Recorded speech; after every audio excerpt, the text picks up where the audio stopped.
Exactly. But right now, since we're in the 65th anniversary year, and we haven't focused on that yet during Faux Fiesta Forum, we thought that this would be a wonderful time to ask Eleanor some questions. So first of all, I would just love to hear, because I mean, my history with MCCW doesn't go back as far as a lot of people on the board. So I would just love to hear some of how MCCW started and changed over the years. I know it was in Europe and then it was in the US. Just tell us some little background on that. Okay. Well, it started back in 1955, which was, you know, within the decade after World War II, and all these people were stationed over there with families. And, you know, of course, they're in a foreign country. So the chapel became a place and all these women's groups started. And then after a few years, they decided they needed to contact other women in other German and Italian and towns and get together. So the first conference was actually in 1955. And so it grew every year. It was kind of led by some of the priests that were very involved, and they needed all these people because the women were the backbone of the chapel, and they still are, of course. So anyway, that transpired for a long, long time. And I was looking back through some old documents I have, because I have a ton of them. And like I said, it started in 55, but in 1959, they didn't have themes. They were just kind of gatherings, and they'd have, you know, talks and all this. 1959, they decided they would have a theme, and you won't believe it, but the theme of that year was "Behold the Handmaid of the Lord," which is basically our theme. Yeah, that's amazing. I love Isn't that. that amazing? That was the first theme. So I just learned that going through some things last night. That gave me chills. I know, it was exciting. So anyway, people that were involved over there, of course, after their 3-4 year tour, they came back to the States. And of course they had American English speaking parishes and everything, but they still would be involved with the chapel. And so several women decided, hey, MCCW is such a great thing in Europe. Why don't we have that in the US? So in 1970, some of the women started it, and it started in Atlanta. And one of our, what we call founding mothers, was a woman named Fran Kelly. And Fran Kelly lived in Atlanta, and she was one of the people, and we do have a great scrapbook that was put together, well, many of them probably, but that one was put together, and it has all these women who got together and started this in Atlanta. So it was kind of just a local thing, and then it became a Southeast region, and then it expanded throughout the whole country, and in more recent years throughout the whole world.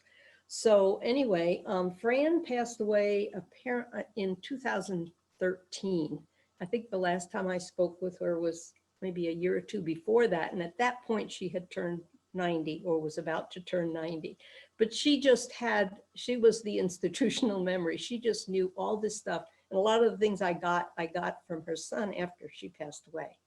So, so she was, you know, one of my mentors, I guess you'd say. And I met her in Denver in a conference. And I've been going to conferences ever since 1978. So I've been to all but 5, I think.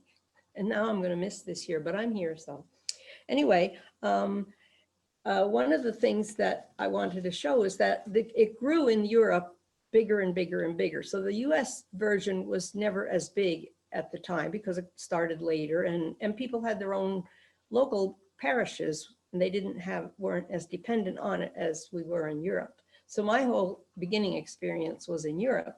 And there were times, it went up to 500 people. It started with like 20 or 30 or something years ago. You have a picture, right? You want to show us that? I do. I found this picture, and I'm not sure, I would say it was around 1980. And that's... Look at all those ladies. And that was in Europe, right? That was in Europe, yes. Would that have been in Germany then? Or? Yes, in Germany. They were always held in Berchtesgaden, which is a German city. At the time, it was well known. Now it's not as well known because there was an AFRC, Armed Forces Recreation. It had 5 or 6 or 7 hotels and we had the whole big hotel that held 500 people. And so there were as many, the amazing thing is there were as many as 75 priests at some of these conferences. And now we barely have that many in the whole army. So, but the conferences were held, they started on Sunday afternoon and went all week and finished on Saturday morning. So it was really amazing. And Ladies would come from wherever they were stationed in Europe and stay for a week. yes. And Yeah. you would have speakers and breakout sessions and all kinds. Yeah, we had mass every day, I'm assuming, yeah. Oh yeah, mass every day, all of the different devotions. We would sometimes have 3 keynote speakers and each one would speak at least twice.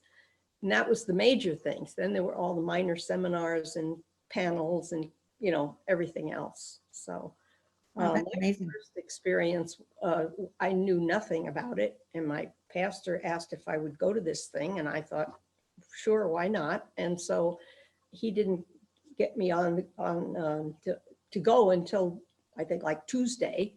And he drove and had to take my daughter, who they didn't allow any kids at the time because it was, you can't do that with 500 women in a big hotel. So I was there actually one day and then we left on Thursday. So, but that was my little bit that hooked me and I've been doing it ever since. So You know, that's such a impressive. wonderful testimony there, right there. You went because someone invited you. Yes. And I think a lot of times that we assume that people know about MCCW and know about the programs that we have, and we forget that sometimes it's as simple as asking someone to, hey, come go with us, come jump on with me and watch this speaker that's going on, or come go with me to a retreat when we get back together in person. And we didn't have a women's group, and he just wanted somebody to represent the parish, basically. So it was like, show up, go home. We were there. But well, I know that you've shared with us so many of the different traditions that have occurred for MCCW over the years, and it's, you know, different things have come and gone. But what are a couple of your favorite traditions that have kind of stood the test of time? Oh, okay. Well, we've always had a newsletter of some sort, whether it was monthly or less than that, but most of the time it was. And one of the things I came across, and that's of course evolved over the time, but we've still always had one. And of course it was on paper. This was from Europe back in around the 92 or so. I was on the board then. That was a second or third time back in Europe. But anyway, it was called the Banner. When it started in the US, it was the Grapevine. And you may remember that. Yep, I do. Yep. So that was called the Grapevine. And the two organizations were not related at that time, which is something I should have mentioned. When did those join? What was the year? When the two groups joined? Oh, they didn't go together until 2005. 2005, okay. Yeah, so there was MCCW Europe, which was the bigger organization, and then there was MCCW USA. And in Europe, there were like 13 regions, half of them in Germany, and then everywhere from Turkey to Italy to England to Cyprus to really, you know, some people had to spend 2 days traveling besides the week we were there. So it was a big commitment. And then Europe had their newsletter and the USA had their newsletter. yeah, they were separate organizations, and maybe somebody, the president, would possibly be able to go to the other one. Well, the one from Europe would usually go to the US. Will you hold that up again? I want to make sure that Jean and Catherine see that on replay. Okay. I don't know that everybody at home knows, but you know, the digital version that we put out now, I mean, we have a graphic designer that works every month on it. Right. We have an editor who takes all the content and puts, and you know, does a review of it. Kim and I work behind the scenes, pulling the information together for the table of contents. We've got proofreaders. I mean, it's got to be put on the website. It's got to be put in constant contact. There's so many different parts of it. So going back and seeing a simple version like that, sometimes that makes me feel a little bit nostalgic and wishing that was what we had now. It might be a little bit easier. And someone had to run it off on a pages. Pardon? How many pages is that newsletter? This one is, of course, it's been reprinted a bunch of times. This one is 5, and that was from March of 92. I think I was reading the articles, and that was when I first came on the board. I replaced someone who went back to the States. And then this was September of that year. which was right before the conference because the conferences were always in October.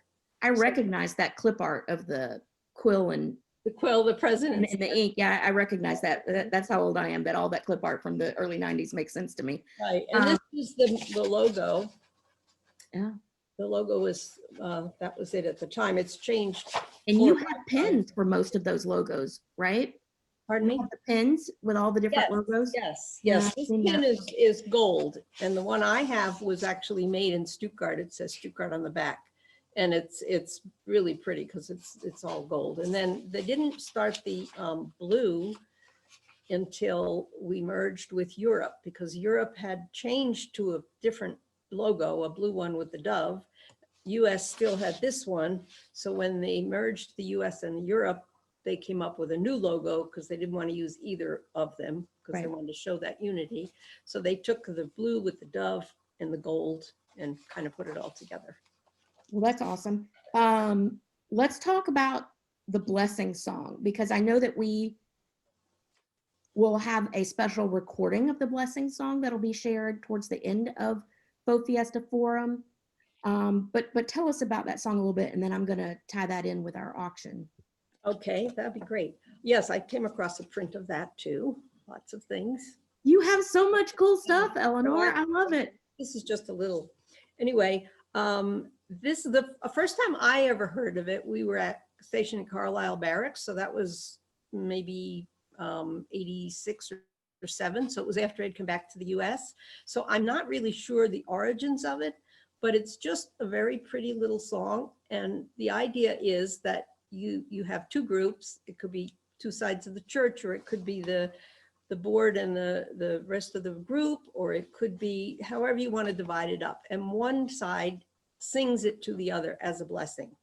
And then they switch and the other side sings it to the first group as a blessing. So sweet. And we've done it kind of at the end of every major function, and some groups will use it at their regular meetings.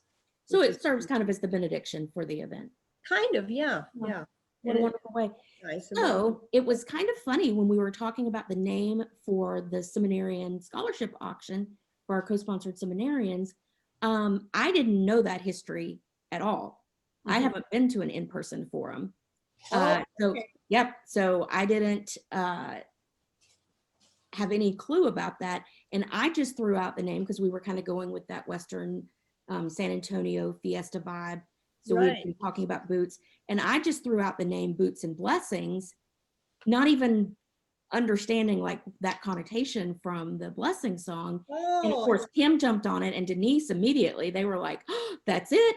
And so that was kind of how that all came to be. But as part of their, of the admission ticket, one of the things that everyone is receiving is a special printed image of the blessing song. And I'm about to show a picture of it to everybody.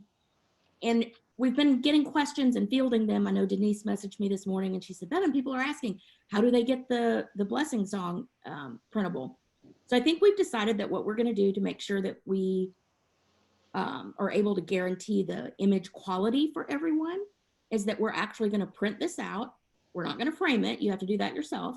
But for everybody that participates in the Boots and Blessings auction and buys their ticket, we're going to mail this to you already printed. And so I'm going to hold that up close to the camera. Denise sent me that this morning. So we've got a boot image on a beautiful blue watercolor background, and then the blessing song lyrics are in the shape of the boot and that cute little. Yeah, that was a great idea. So everybody will get that, and that'll probably be printed and sent out the week after forum closes, kind of as that benediction. And then we'll have the special recorded version of it as well that we share. That'll be nice.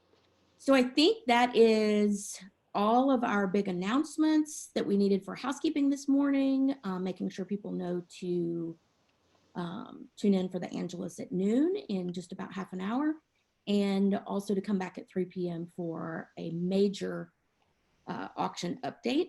We may even have some special guests, let's just say from other time zones.